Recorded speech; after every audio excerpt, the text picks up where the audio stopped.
Kim Kardashian says Elizabeth Taylor was one of the first to go through public body shaming. Elizabeth Taylor pioneered the celebrity experience in many ways. As one of the earliest stars to be famous for nearly her entire life, the actress and activist was often the subject of intense scrutiny. In the new 3-part BBC documentary series Elizabeth Taylor, Rebel Superstar, those closest to Taylor look back at her struggles with her weight and the public's reaction to it. It's one thing to gain weight and nobody cares. It's another to gain weight and everyone's looking at you and commenting about it and criticizing you about it, her son Christopher Wilding says of that time in his mother's life in episode 3, which aired October 11. The series shows how Taylor was the butt of jokes made by everyone from journalists to Saturday Night Live's Not Ready for Primetime players. In one voiceover, Taylor is deemed a mammoth in a photo taken of her at a charity appearance.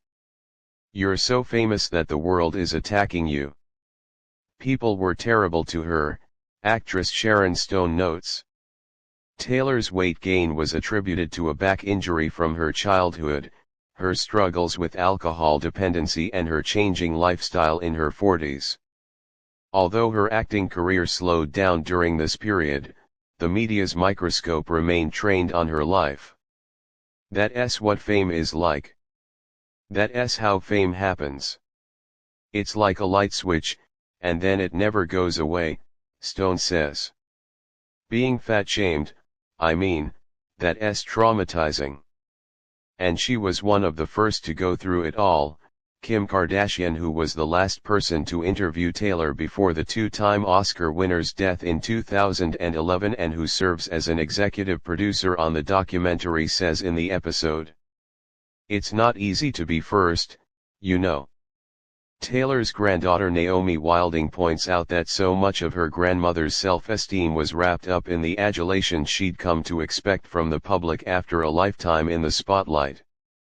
"Think about what it must have been like when you are told you're beautiful from the youngest age and then that's what you're criticized for not always being beautiful," she says. "The expectation is that if you're rich, you're famous, you've got all the people behind you to create perfection. So then, why aren't you perfect?"